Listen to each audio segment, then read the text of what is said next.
Azərbaycanın tanınmış xalq artistlərinə, Azərbaycanın paytaxtı Bakıda açıqca Hayestanı tərifləyən mahnı ifa etdirildiyindən xəbəriniz varmı? 1987-ci ilin aprelində İlhamə Quliyeva, Zeynəb Xanlarova və Nisə Qasımova kimi müğənnilərimizi erməni xalq artistləri ilə birgə səhnəyə çıxarıb, bax bu mahnını ifa etdiriblər.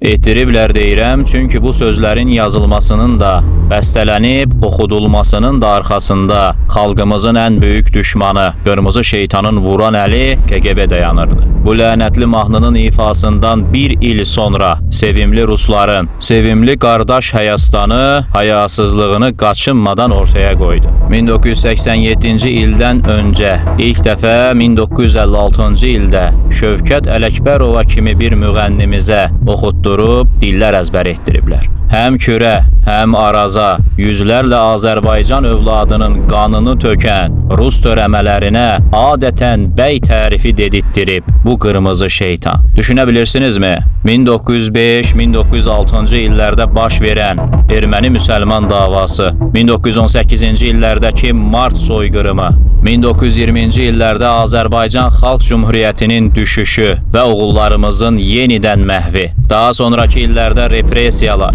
və ermənilərin Azərbaycanın hər yerində, hər orqanında at oynatması və xalqın göz bəbəklərinin içinə baxa-baxa həyasızca Hayastan dedirtdirmələri məncə dünyanın ən ağır tragediyalarından biridir. Məqsədim müğənnilərimizi şeytan daşına tutmaq deyil, daş toplayanın da, daşa hədəf müəyyən edənin də, daşı istədiyində hədəfə tutturub, istədiyində tutturmayanın da eyni iradə olduğunu bilmək vacibdir. O siyasi iradəni hər daim kin tariximizdə lənətlə yad edib, bir daha yaşanmaması üçün milli şuuru itirməmək də vacibdir.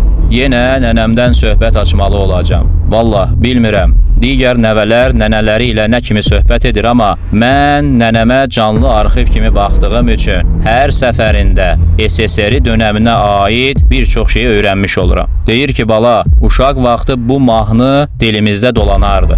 Xoşumuza gəlirdi. Düşmən nədir bilməzdik. Kür, Araz, Ararat, gözəldir bu həyat. Qardaş olub Hayastan, Azərbaycan. Minlərcə tövbələr olsun.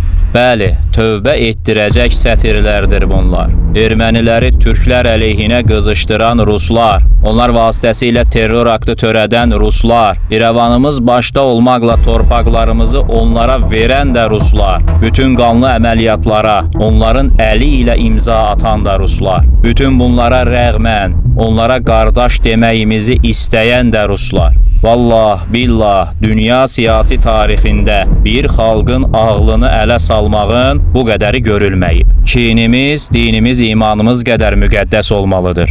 Unutduğunda yenə eyni sətirləri heç nə olmamış kimi təkrar oxutduracaqlar. Milli mənəvi dəyərlərimiz bizdən nə tələb edir, onu oxumalı və oxutmalıyıq. Düşman bəstəsi ilə mahnı ifa edən öz əcəlinin çarçısı olar ancaq.